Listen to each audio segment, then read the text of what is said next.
folks, I'm Tom Vasel. Welcome to Best of Publishers, where I take a look at different publishers and tell you my favorite games from them and a little bit about that publisher. Today we're taking a look at Jolly Roger Games. Now normally I give you my top 10 from a company, but today I'll be giving you my top 8 because, well, I just couldn't find 10 games from Jolly Roger that I might put on my list. There's Pirates vs. Dinosaurs, which might have made my list. I have not played that one yet. Recently, Jolly Rogers was bought by Ultra Pro, which was an unusual thing. Ultra Pro bought a couple companies, and maybe they're going to be buying more. I don't know. But Jolly Rogers has always been a very unusual company. Jim Dietz, who runs it, he doesn't go to many conventions. In fact, the only convention I ever saw him at was at Origins. And he would kind of pick games that he thought were interesting, and that was it. You know, you never felt like Jolly Roger really, they want to sell games, right? But they kind of just did their own thing. And because of that, the games are going to be what they are. Now, they have some fantastic games, but they also came out with some pretty bad games. You ever hear of Mall of America, MAUL, a giant box, which is like 90% air.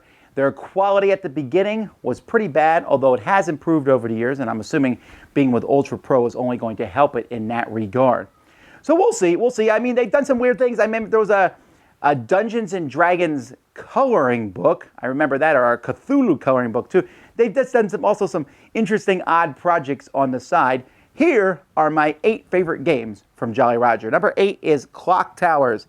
Clock Towers is a card game version of Capital. Now, Capital was a game I really enjoyed when it first came out, where you were building different buildings around the board in Rome, and I like the 3D look of it. Clock Towers was a very similar thing, except a card game, so it lost some in the translation there, right?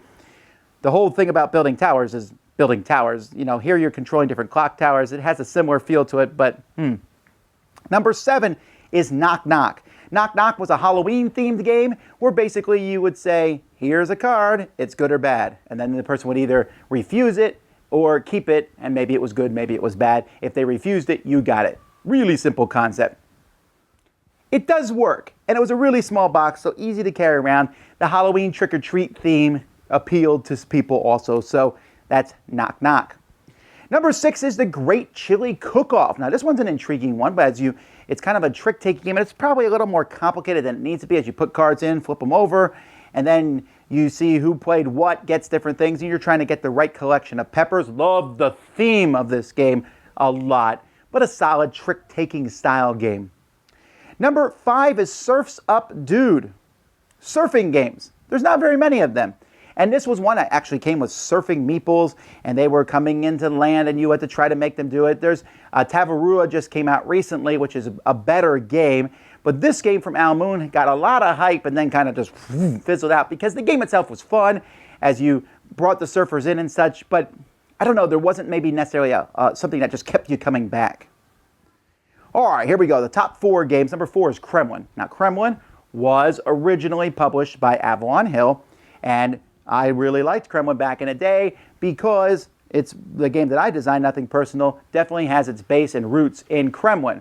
But Kremlin is a game about the Kremlin in Russia, and in this game, you are trying to control them secretly, and I really like the idea, but it hasn't aged well. Well, Jolly Roger Games said, well, who cares? They publish it straight up almost. They added a few new things, but for the most part, it has better artwork, it's better components, but it still hasn't. You can still feels like a 70s and 80s game. Still, though, for that intrigue and backbiting and fun and that, you know, in the Kremlin and sending people off to Siberia and things like that, it's very intriguing and entertaining. I just wish that they would update it to modern times. Number 3, now we're into really good games, is 13 Days Cuban Missile Crisis. This just came out last year. This is like a small version of Twilight Struggle. And in this game, you are basically taking control of different areas, but you don't want too much control because you're moving DEFCON levels up. And so you're always pulling troops back and always pulling them back to keep your DEFCON levels low so you don't lose.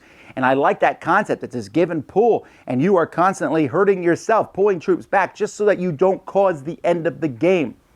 That's a really cool concept. It also does not take a long time. We're talking 30, 40 minutes. An excellent 2-player game.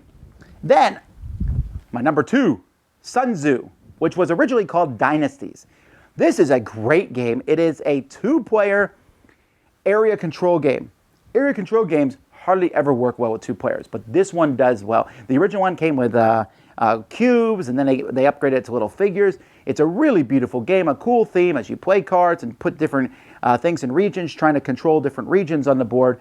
If you've never tried this one out, you certainly should check it out. Number 1. Jolly Rogers has always had some historicalness to them. When I look at some of the games that they've done Victory and Honor, which is a trick-taking Civil War game, which is way more complicated than it needs to be, but has that strong Civil War theme to it.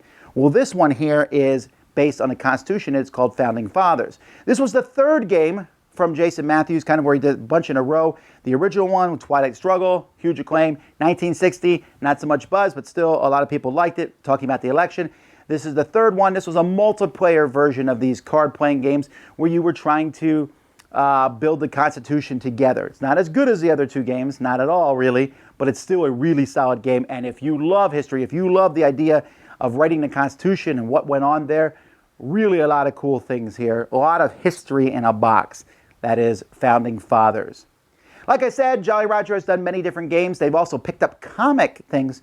They have Warhammer Rally, or Warhamster Rally, I'm sorry, from John Kovalick's things. We have Nodwick from that one. They did the Knights of the Dinner Table, Orcs at the Gates from that comic. So, like I said, he kind of just picks things that he likes and makes them. So I'll be curious to see what they come up with next. What are your favorite Jolly Roger games? Tell me in the comments below. I'd love to hear back from you. Until next time, though, I'm Tom Vasel, and this has been Best of Jolly Roger Games. Thanks so much for watching the Dice Tower videos. Find more great videos and reviews, as well as our top-rated audio podcast at Dicetower.com. You can also find other great shows at Dicetowernetwork.com. I'm Eric Summerer, and you've been watching The Dice Tower. The Dice Tower is sponsored by Cool Stuff Inc., where you can find great games for great prices. Cool stuff in stock. Check them out at CoolStuffInc.com.